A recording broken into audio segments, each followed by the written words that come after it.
Do you know about the City of Calgary's plan for blanket citywide upzoning? We live in North Glenmore Park, which is a community much like most every residential community in Calgary built between 1945 and 2000. So we're on 52nd Avenue, which is a pretty typical street in the north part of the community that has a lot of mixed use, a blend of RC1 and RC2, and you'll see in a street like this the old original 1950s housing combined with new single detached and semi-detached, and it evidences a nice gentle transition for the community and lots of reinvestment. And this kind of contextually respectful redevelopment is something that we really aspire to, and I think we've done a good job on it so far. Let's go talk with Alyssa, a North Glenmore Park resident who is living next to a new RCG townhouse that's currently under construction. On this block, you see uniformity, where setbacks and built forms are similar.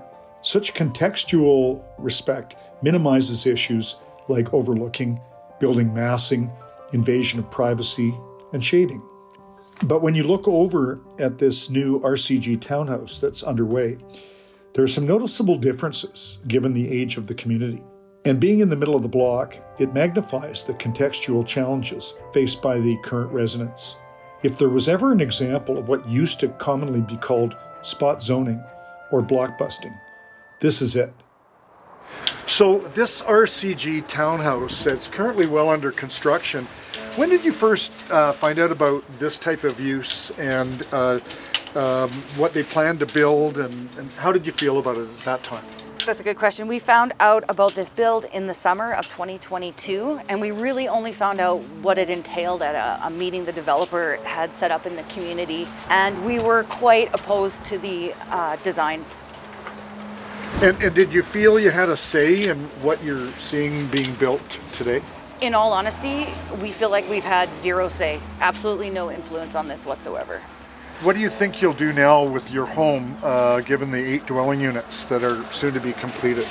This is an investment. We've put a lot of upkeep in this property. We do not plan on selling it for land value, but we will be, and so we will be here for a very long time.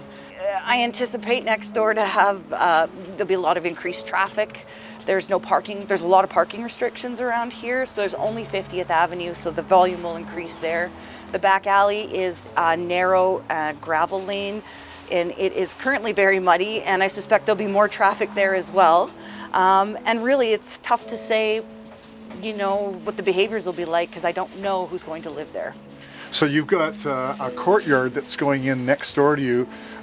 That could be good. You could have some fun neighbors, but it could be something different. Yeah, that courtyard is actually really interesting because from my kitchen window, I can see directly in there, and even with a 6-foot fence, I'll still be able to see in there. And conversely, the second-story windows can see into my bedroom. So we'll have to see what they do with that. And I actually have a concern. I'm not sure about the drainage in that courtyard because it's very, very low grade compared to the properties on either side.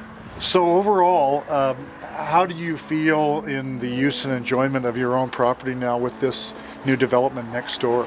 I mean, this development is just really overbearing. It is not a sensitive infill. Thanks very much. I really appreciate your meeting with us today. Thank you, Chris. If this is the future of mid-block RCG, how is this sensitive or appropriate to existing mature communities like North Glenmore, or appropriate to your community?